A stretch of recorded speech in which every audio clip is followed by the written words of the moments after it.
My name is Selene. I was 18 years old when my life changed forever. Before that, my world was simple. I lived with my father in a small house near the edge of town. My real mother died when I was very young, so most of my memories of her were soft and unclear. I only remembered her gentle voice and the way she used to hold my hand.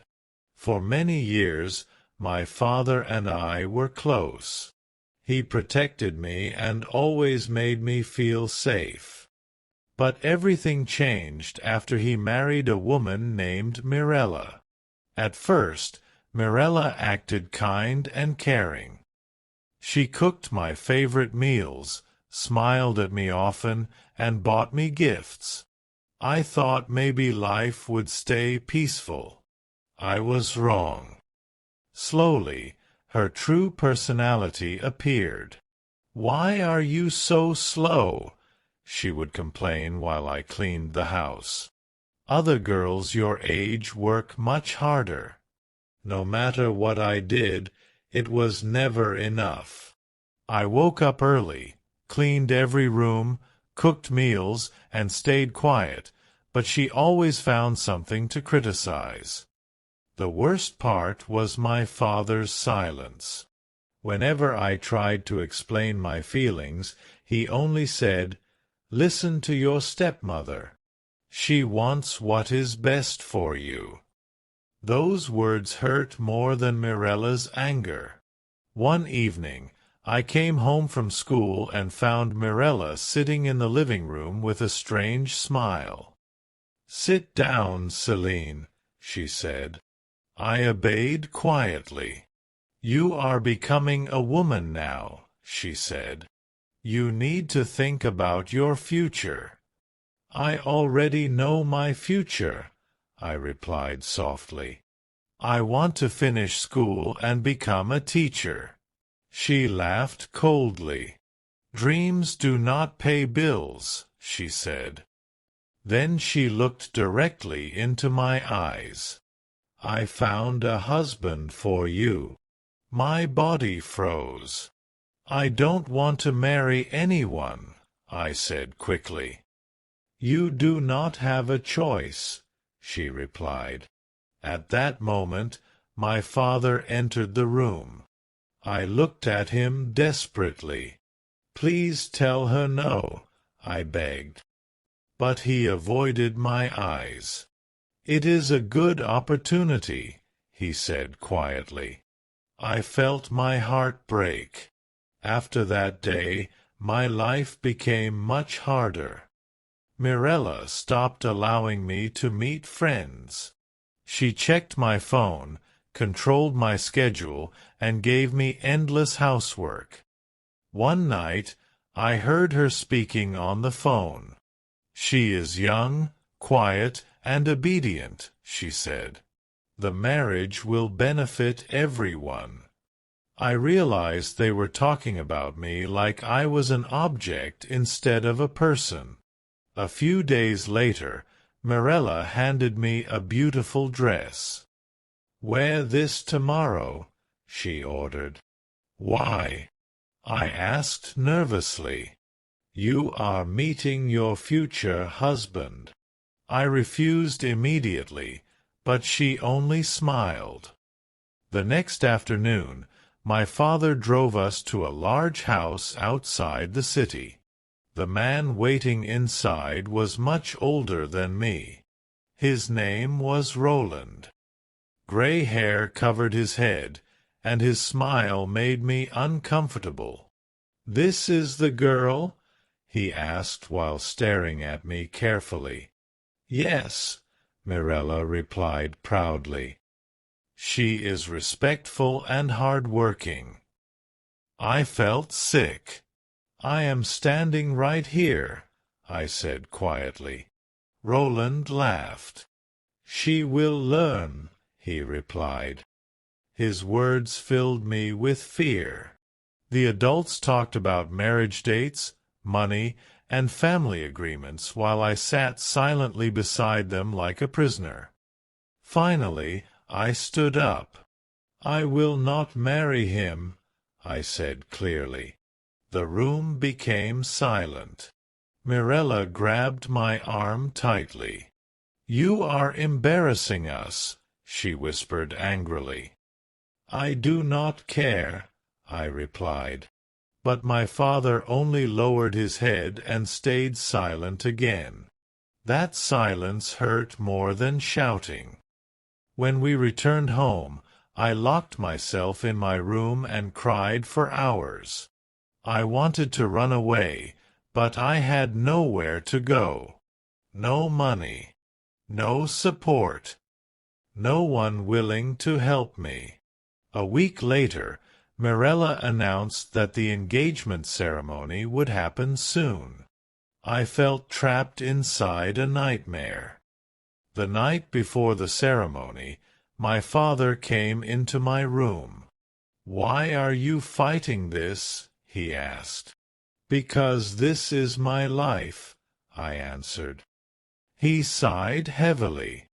"We have financial problems," he admitted. "Roland will help the family." I stared at him in disbelief. "So you are selling me?" His face became angry. "Do not speak like that," he snapped. But deep inside, I knew it was true. The next morning, women arrived to prepare me for the ceremony. They dressed me in expensive clothes and placed makeup on my face while I cried silently. I looked into the mirror and barely recognized myself. I looked empty, broken. Before leaving the house, I whispered one final time, "Please do not make me do this." My father looked at me with tired eyes. "If you refuse," he said coldly, "do not call me your father any more." Those words destroyed something inside me.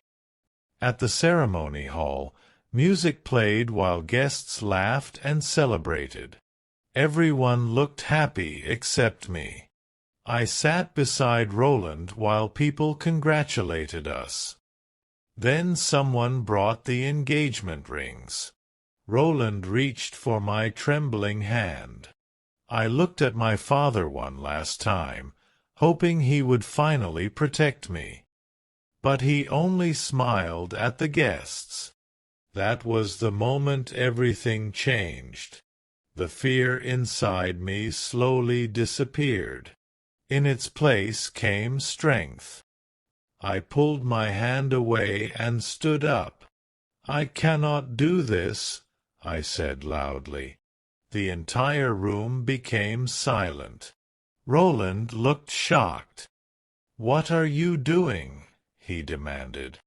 "I am choosing my own life," I answered. Mirella rushed toward me angrily. "Sit down right now."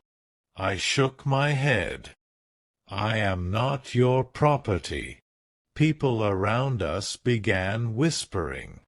My father walked toward me with anger in his eyes. "If you leave this room," he warned, "never come back." Tears filled my eyes.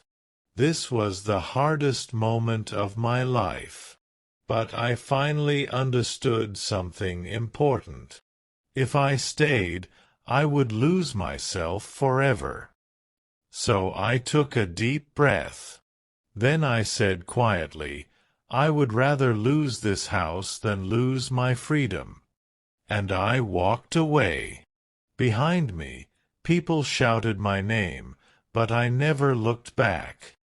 Outside, cold air touched my face.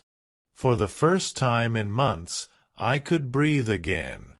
I sat alone at a bus stop holding a small bag filled with clothes, school books, and a photograph of my mother. I had nothing else. No home. No family. No money. But I still had myself. An older woman sitting nearby noticed my tears. "Are you all right?" she asked gently. I wiped my face and nodded slowly. I will be, I answered, and for the first time I truly believed it. Life after that was not easy. I worked at small restaurants, cleaned offices, and studied during the nights. Some days I felt lonely and exhausted, but I never gave up. Slowly, my life improved. I finished school and later became a teacher, just like I once dreamed.